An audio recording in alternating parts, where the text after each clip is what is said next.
Hello everyone and welcome to a brand new show that we're gonna do. It's called Get to Know Your Sensei, where we're gonna get a peek behind the curtain so you can get to know your favorite sensei of Kids Kicking Cancer in the Hero Circle. Up first, Sensei Michael, right here from Detroit, Michigan. Let's get to know Sensei Michael. Please welcome Sensei Michael to the show, who is awesome. Sensei Michael, how are you, brother? Awesome. I'm doing great, doing great. A true story. Sensei Michael and I were prepping this, going back and forth. I said, Sensei Michael, let's just rock this right now and bring some positivity to the people. And he said, I'm game. This is how awesome this guy is. The purpose of this show is to get you to know your sensei. We're going to hear his story, give you a little context on who Sensei Michael is and why he does what he does. So, Michael, enough of me. Talk about who Sensei Michael is. Take us all the way back. Give us a story. So, Sensei Michael started back in 1997, June 11th. Some months before that day, I was having a lot of pain in my side. And it would come just as fast as it would go. And it would be really, really intense pain, and then it would just go. And I, would think nothing of it, tell my parents, and then they would say, "Oh, you're getting older. Maybe your diet is changing. Maybe it's gas, or whatever," and just threw it by the wayside. And June 11th, that morning, had been out of school for a few days, ready for the summer. It's gonna have a great summer, and the pain was just unbearable. The worst pain I had ever felt up to date, and my entire left side of my body was aching, was in pain. And my mom said, "Hey, we are either going to the Children's Hospital emergency room, or we're going to sign up for summer school." And I went, "She's not taking me to the hospital, and I really don't want to go to summer school." And so we went to the emergency room. And at the time, it was the worst day of my life. Absolute worst day of my life. I went in, had never been to the emergency room before. They poked me, multiple times, up and down both arms, never been poked like that before. Different procedures and things, and they're trying to figure out what's wrong. Several different tests that day, and it was just, I was not used to it. It was, a horror for me. And after about a week of being in the hospital and all these different tests and everything, and they diagnosed me with walking pneumonia, and them treating me with walking pneumonia, and it's not helping, they finally said, "Well, you have cancer. And not only do you have cancer, you have a rare type of cancer called rhabdomyosin sarcoma. It's a cancer of the muscle. We found a grapefruit-sized tumor on your left side up against 4 of your ribs. And the reason we thought it was walking pneumonia was because what we thought was fluid on your lungs is blood. This tumor is bleeding into your lungs. We're starting chemo right now." So that's when my world got flipped upside down. So I went from that to immediately starting chemo. High dose chemo, in and out of the hospital for a week. I'd be in the hospital for a week doing chemo, and then they let me go home for about a week to rest up, to restart chemo again. And we did that for several months, until they decided that they were going to do surgery to remove the tumor in 4 ribs. So right on my side, where everyone else has ribs, I have a piece of plastic that has been there since 1997. And at the time of surgery, my mom was concerned that the piece of plastic that they were putting in was going to have to be replaced. As I got older, as I continued to grow, and the doctors were just playing it by ear, and they, pretty much told us, "We don't expect me to live too much longer." So that was what they told us. They were, telling us, what they thought, and was real with us. And, I appreciated it, but it was scary. Very scary for myself, my family. but I had the support group around me. My life was changing drastically. Everyone right now is upset about being at home and being quarantined and everything. It's not new for me. I've been there. I've done it. So as soon as I, realized that we had to go in quarantine, I reverted back to all the things I used to do, and didn't have any trouble being at home.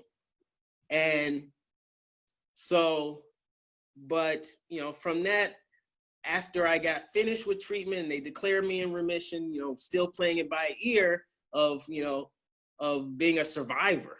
So once they told me I was a survivor, it was a whole new world for me. So, but in my mind, then I thought, you know what? I'm gonna be out of the hospital. I'm done. Don't have to come back here anymore. My last day in the hospital that they told me I was a survivor, I was done. I was cancer-free. I went, I'm never coming to this place again. I'm done. The next week I was back in doing blood work because they needed to check up on me. And so that was my life. And, getting back into school, because I was out of school for about a year. I tried to go when I could, which wasn't very much. And I go for like an hour or two at a time when my counts my blood work and everything was at a good level where I, wasn't going to get sick or hurt myself or anything while in school. But once I got back to school, everything was different because I didn't go to school. When I went to school, I didn't go to gym. There was no physical activities for me because my mom said, someone's going to throw a ball in your direction. You're not going to be ready. Bam. I'm going to get that phone call. So we don't get that phone call. You're never going to gym again. So I didn't do any physical activities. And when I was at home, there wasn't going outside because something might happen.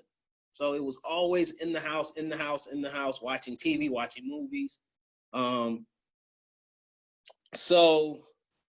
But I was always one of those kids who loved martial arts. There's 4 brothers who live in the sewer in New York who are like my idols. And so, always wanted to do martial arts, but once I got sick, I knew that wasn't going to happen. And my mom got a phone call one day that Children's Hospital of Michigan was starting this program called Kids Kicking Cancer. There was a gentleman who was a black belt in the martial arts, and he thought martial arts would be beneficial to kids going through cancer treatments, and would Michael be interested?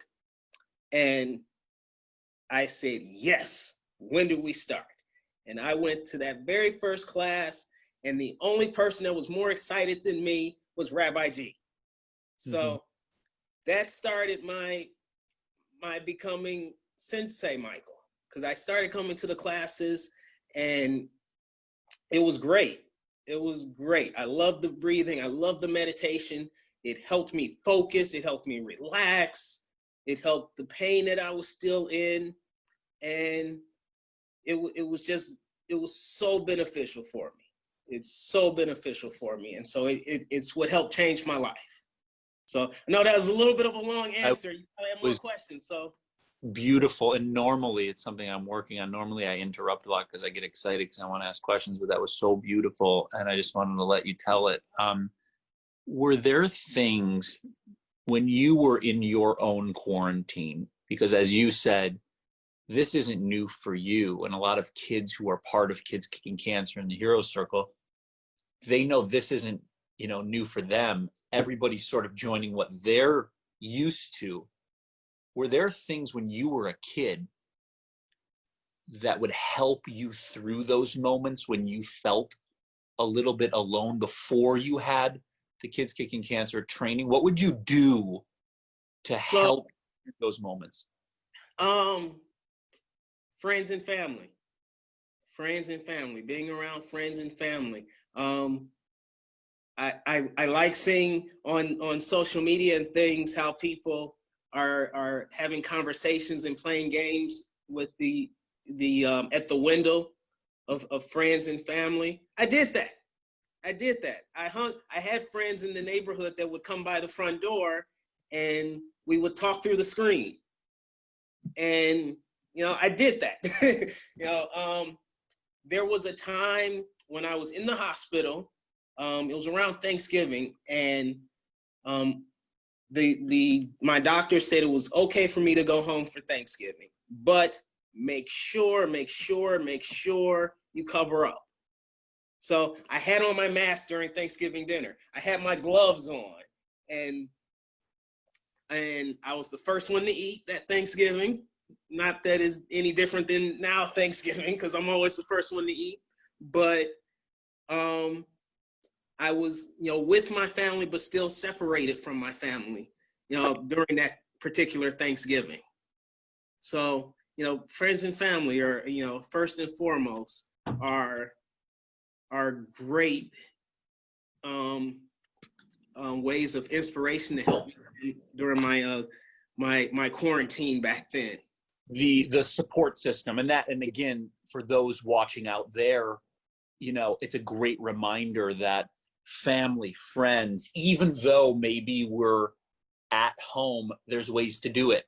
There's FaceTime, there's Zoom, there's text, there's distancing, there's ways to do it. But a reminder, check in with the ones you love, cultivate family relationship. And I didn't have the social media back then. I didn't have cell phones and compute. Everyone didn't have a computer or internet like that. So we are 100% going to do this again, because there's so much that I want to talk about. And again, for those people know, I couldn't wait to do this. That on our prep call, we just started to do this. So we didn't have as much time as I wanted, but we have a couple minutes before somebody else jumps on this for another meeting here on the Zoom call. But I want to ask you, what's your message? Actually, if I'm thinking of what, if I have one more question to you. Why do you think all of this has happened to you?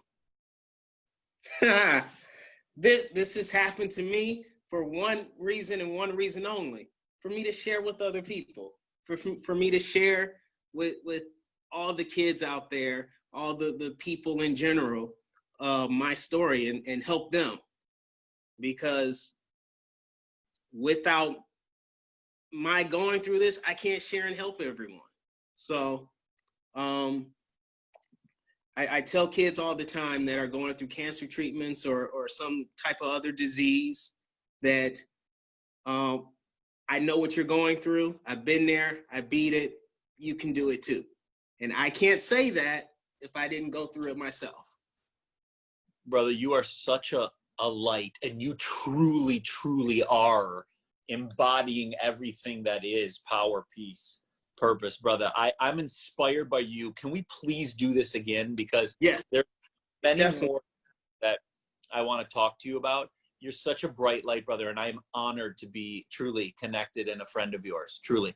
Awesome. Love it. You're a good man, brother. Can we do it? Can we take this thing out with a little power, peace, purpose? Can you lead us? Awesome. And I'm a newbie, so yeah. So remember, right hand power, fist in front of your chest, cover that with peace, and then you bow and you say purpose. Do it. Good. So you stand at attention, sit at attention, and bow. Power, peace, purpose. Sensei Michael, I appreciate you. That's the first episode of Get to Know Your Sensei. We made it, Michael.